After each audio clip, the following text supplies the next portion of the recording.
Right, nice of you to join me. I do hope you can hear what's going on. Going to the top of the page. Now, what is this about? Very good idea. I'm not reading all of that. One of these days I'll get round to reading it all.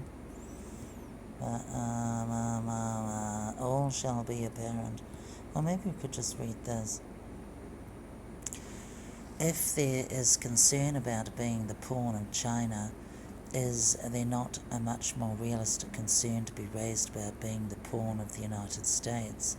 Very good point. I agree with David Parker. We're not convinced we should be positioning China as a foe. By contrast, if you have a look at where the United States appears to be going, and specifically if Trump is re-elected, then that nation is definitely about positioning China as a foe, ideally to be raised from the earth via its defence and trade policy to the absolute max. And while of course Mr. Trump may not be re-elected, the enormous risk of that, along with that future administration's clear mission to scoop up allies, including us in the South Pacific to support the US to do damage in China, suggests that any agreement now, however partly neutral, partly friendly, which might position us at the tail of a rabid dog, needs to be scrutinised very carefully indeed. Not happy with the notion that this government needs to get sensible Labour people alongside that advocates for Pillar 2 need to get more vocal. The idea that Sunak's or Albanese's governments should provide any kind of role model for New Zealand, nor even necessarily with the absolute statement that China's aggression presents a clear threat to the West, which is universally accepted. However much China likes the idea of claiming given territories,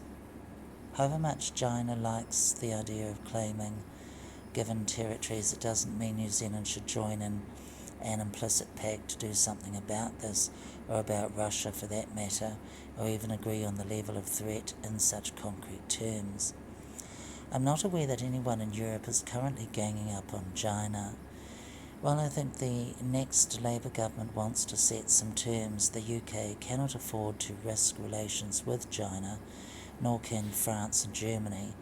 And even though elements of the relationship between China and the UE are not as warm as they have been, Xi Jinping will likely work hard to keep them as sweet as he can.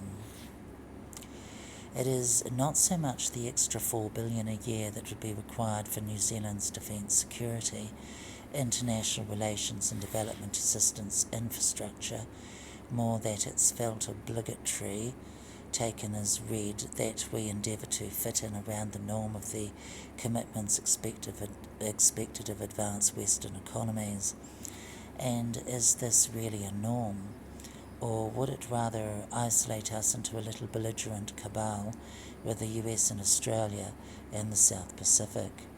Oh, and with the UK using Australia as a friendly port for its nuclear subs.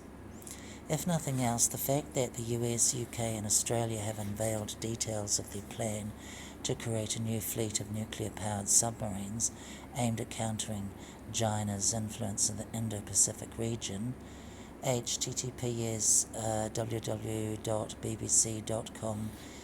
News World Australia 6 blah blah blah should at least give us pause, if not stop us in our tracks to have thorough, open-eyed and very far-sighted debate on this before moving an inch. Log in to reply, leave a comment, join the conversation, subscribe to Newsroom Pro to unlock commenting on articles. I don't know if I actually got all of it. That doesn't look like 2,000 words. Mamma mia, here we go again. My, how can I resist you? Wait, I can't, oh my God. I guess way back here. It's really long. Oh my goodness. Oh, it never stops. Oh my God. Oh no. Oh, there's all this stuff about China. China. Oh my god. Oh. Oh my lord. Posted in Foreign Affairs, bridging the Aukus chasm with China's transformation from a challenge to a threat, now universally accepted by the West. New Zealand's main political parties need to reach a consensus on how to adjust to the Asian superpower's dominance. Hamish Price writes by Hamish Price. 22nd of the 5th, 2024, share. With Labour's David Parker and Phil Twyford leading the charge against the government's Aukus discussions, and Prime Minister Christopher Luxon and Foreign Minister Winston Peters steadfastly supporting the talks, a foreign policy chasm is opening. Photo composite US Navy, Lynn Greaves and Doug Mountain comment. A chasm is opening in New Zealand's traditionally bipartisan foreign policy regarding the government's potential involvement in Pillar 2 of Aukus. If not managed carefully by the National and Labour Party leaderships, it risks locking them into positions on our primary security arrangements that will flip-flop with every change of government, reduces our security options and diminishes our credibility on the regional stage. The Labour's government under Jacinda Ardern and Chris Hipkins started preliminary conversations with Aukus partners on Pillar 2 from late 2021, but it wasn't plain sailing. While Hipkins stated that we understand the strategic drivers for Aukus, Foreign Minister Nanaia Mahuta expressed her own reservations, noting that New Zealand would not sacrifice its nuclear-free status. To the extent that we were never going to be invited to join AUKUS's nuclear submarine acquisition program, better known as Pillar 1, that objection was a red herring. More centrally, Mahuta's concern stemmed from the impact of Pacific and ASEAN countries' sensitivities regarding New Zealand's alignment with the wider AUKUS grouping, and the extent that such an alignment would have on our relationship with China, our largest trading partner. And I thought it was Australia. Australia must be coming second. There is no unified Pacific view on AUKUS, and there is unlikely to be one as long as the Pacific Island Forum countries.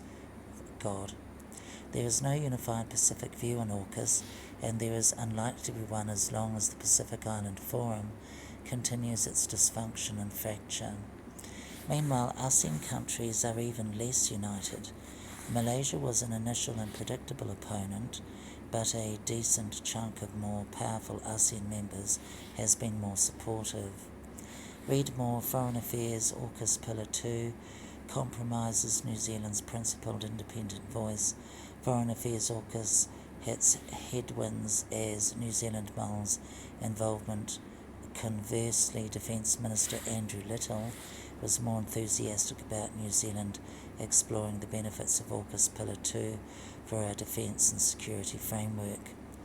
But in the 6 months since going into opposition, Labour have now firmly hoisted their colours to an anti-AUKUS mast.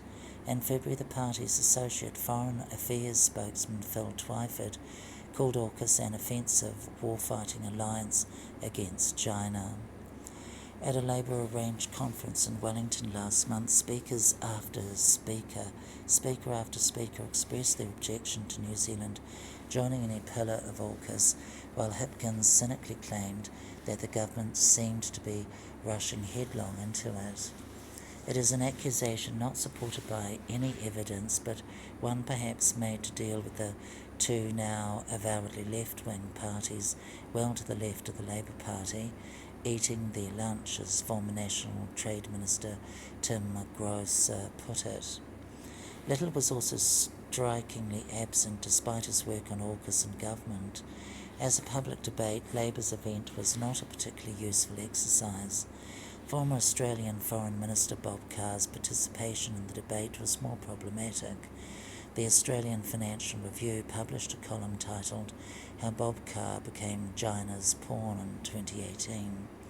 Had Labor done its due diligence, they would have concluded that his baggage would undermine the party's positioning.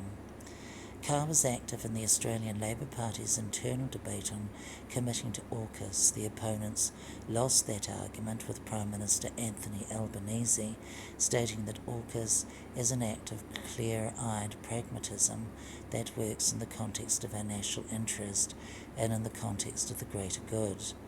The internal Australian debate, however, surrounded the much more complex engagement of Pillar 1 of Aukus. If Australian Labor can come to the party on Pillar 1, then why is its New Zealand counterpart resisting a much more benign engagement in Pillar 2? Helen Clark's views on Aukus have been rehearsed publicly and consistently over the past 3 years. However, her criticism that the new government's interest in Aukus is a break from bipartisan consensus doesn't bear scrutiny. My God. However, her criticism that the new government's interest in Aukus is a break from bipartisan consensus doesn't bear scrutiny. How come Helen Clark has a bear? Oh, bear. Is it a China bear? Anyway, Labor and government engaged with Aukus, and the new government is continuing its work. It is Labor's flip-flop and Hipkins' inability to explain it on security terms that is widening the differences. Foreign Minister Winston Peters is clearly frustrated that Clark has captured much of the public debate on Aukus, and even more so that the Labour Party are now adopting her opposition. But her leadership on the debate occurred at a time when both the God help us. Foreign Minister Winston Peters is clearly frustrated that Clark has captured much of the public debate on Aukus, and even more so that the Labour Party are now adopting her opposition. But her leadership on the debate occurred at a time when both the previous and current governments were largely silent in the conversation. We're evaluating it, we're not sure, wait and see are not compelling counterpunches. Clark is a former Prime Minister who has been involved in public foreign policy debates in New Zealand and internationally for the last 50 years. She is entitled to her views, even if the government disagrees with her, and should be treated with respect. From strategic challenging to strategic threat, over time, views in the West have shifted about China's global role. The UK now describes China as an epoch-defining challenge to the world order. Former Australian Prime Minister Kevin Rudd pinpoints China's more nationalistic stance to Xi Jinping's rise, being spooked by capital and market collapses in 2015 and seeing a need to reinforce Marxist-Leninist values through an international system anchored in Chinese power rather than American power. If this goes over 20 minutes, my God, you could pause, darling, I need a drink, oh my God.